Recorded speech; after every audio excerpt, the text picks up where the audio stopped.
Okay, so Ellie Seckback highlighted this already. Andre S.O.G. Ward, again, he's endorsing Anthony Yarde, and he's talking about Anthony Yarde being 2 or 3 punches away from stopping Sergey Kovalev. All right, so my advice to Anthony Yarde would have been simply this. Okay, he was working Sergey Kovalev's body from about round 5, middle of round 5. He's starting to work the body, and it crescendoed to round 8 where Sergey Kovalev got hurt. The problem was that Anthony Yarde in his corner had the inexperience in the sense that they were pushing for the KO, and Anthony Yarde was exerting so much energy. You saw him swing with the left hook and miss completely. He was swinging with so much energy where he should have kept his composure, kept on breaking Sergey Kovalev down as he hurts him. Go for the KO, but keep your composure, and that's the difference between, say, an experienced fighter and an inexperienced fighter. So what happened is Anthony Yarde went for broke, and he just started unleashing everything, which you expend too much energy. And they teach you in boxing that when you're punching, you try to punch with as less energy as possible, but still get the most power out of your punch. So that's what really happened in that fight. But you saw the vulnerability of Kovalev in the 8th round. But what people do not see, and they apparently didn't appreciate, was that Yarde was actually building up to that. So from round 5, he was working the body. From the beginning, he threw the jab to the pit, and I said, oh, okay, this guy know what he's doing.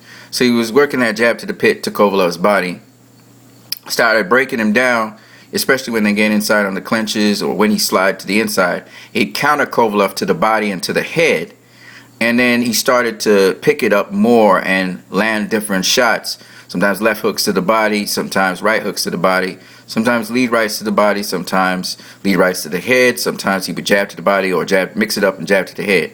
So Kovalev, people are kind of giving Kovalev a lot of credit for his jab, but he wasn't really landing that jab as much as people think on Andy Yarde. Actually, Andy Yarde has very solid defense. And remember, Kovalev was landing that jab on Andre Ward, and Andre Ward is also a very good defensive fighter. So that's why Andre Ward was so impressed. He had to say, this boy can fight. Yarde can fight, because he can. The problem is that Anthony Yarde is inexperienced, and his corner's inexperienced, had them really pushing for the KO when they should have probably, even though they're pushing for the KO and knocking him out, he should have paced himself. He definitely would have got him out of there in round 9 if he had paced himself. Buddy McGirt was ready to call the fight, but Kovalev was able to mount an attack on Anthony Yarde because he had blown his load. So that's all to it. There's nothing else. I can't really say there's any other adjustments Anthony Yarde used to do. Tighten up his defense if he wants to. You always work on it, improving your craft, tighten up his offense, get more varied offense, more offense off of defense and stuff like that. But you guys don't understand. He has performed better than Andre Ward in his first fight against Anthony Yarde until he blew his load. He actually performed better than Andre Ward. You think about what I'm saying, because a lot of you were not paying attention to what Anthony Yarde was doing to Kovalev. Y'all were paying attention to what Kovalev was doing to Anthony Yarde, because a lot of you guys assumed that Kovalev would just get the win. And I'm going to break it down. I'm going to actually do pieces of the fight. I'm going to break down pieces so you guys can see what I'm talking about. I'm very impressed with Anthony Yarde, as I said before. I knew why I changed my mind. And that guy's going to be world champion if he keeps it up. He's going to be world champion. The other champions are a little bit more difficult for him to face. But I do believe this guy, once he doesn't, they're just small little things. That's what makes the difference between an experienced fighter and an inexperienced fighter.